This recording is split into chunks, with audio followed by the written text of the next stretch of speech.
Hi friends, welcome to AK home kitchen. வீட்டில் வாழைப்பழம் அதிகமாக இருக்கா? இப்படி ஒரு முறை இந்த ஸ்வீட்டை ட்ரை பண்ணி பாருங்கள். ரொம்பவே டேஸ்ட் ரொம்ப சூப்பராகவே இருந்துச்சு. நம்ம சேனலை சப்ஸ்கிரைப் பண்ணிட்டு பாருங்கள். வாங்க செய்யலாம். இப்போ நான் கனிஞ்ச வாழைப்பழமாக ஒரு 5-6 வாழைப்பழம் எடுத்திருக்கேன். அதை இதுமாரி மேஷ் பண்ணிக்கோங்க.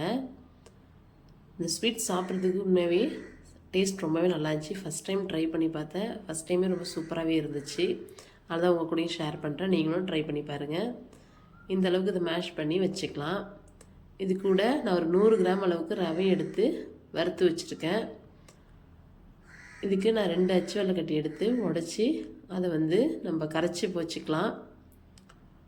இப்போ ஒரு 1/2 டம்ளர் தண்ணியில் இந்த 2 அச்சு வெல்லத்தையும் உடச்சி போட்டு இப்போ நம்ம இதை போல் கரைச்சி மட்டும் எடுத்துக்கோங்க. ரொம்ப பாகலாம் காய்ச்சணும்னு அவசியம் இல்லை.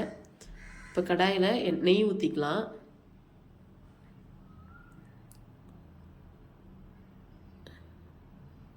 நம்ம மேஷ் பண்ணி வச்சுருக்கிற வாழைப்பழத்தை இது கூட சேர்த்துட்டு லைட்டாக சித்தனாலே வதக்கிக்கோங்க அந்த நெய்யிலேயே.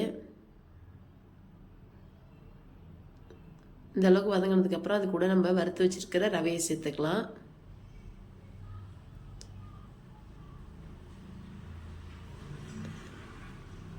ரவையும் வாழைப்பழமும் இந்த அளவுக்கு சேர்ந்து வந்ததுக்கப்புறம் நம்ம கரைச்சி வச்சுருக்கிற சர்க்கரை பக்கத்தில் கொஞ்சம் கொஞ்சமாக சேர்த்து மிக்ஸ் பண்ணிக்கலாம்.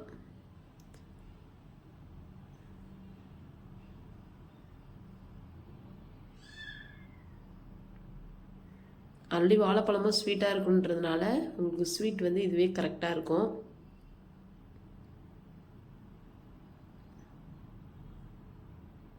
நல்லா சேர்த்துட்டு இப்போ இந்த அளவுக்கு நல்லா கட்டியாக சுருண்டு வந்ததுக்கப்புறம் இதை ஒரு பிளேட்டில் மாற்றிட்டு ஆற வச்சுக்கோங்க.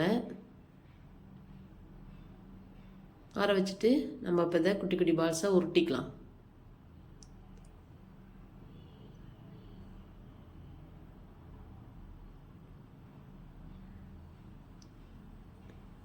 உங்களுக்கு கையில் விட்டுற வந்தால் கையில் தண்ணியை நனைச்சிட்டு உருண்டை பிடிச்சிங்கன்னா கரெக்டாக இருக்கும்.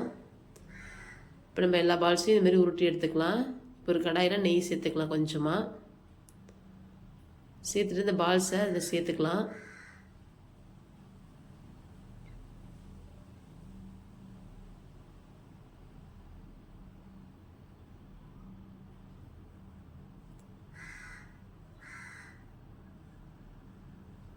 இதை நம்ம நல்லா 2 பக்கமும் நல்லா வறுத்து எடுத்துக்கோங்க. இதை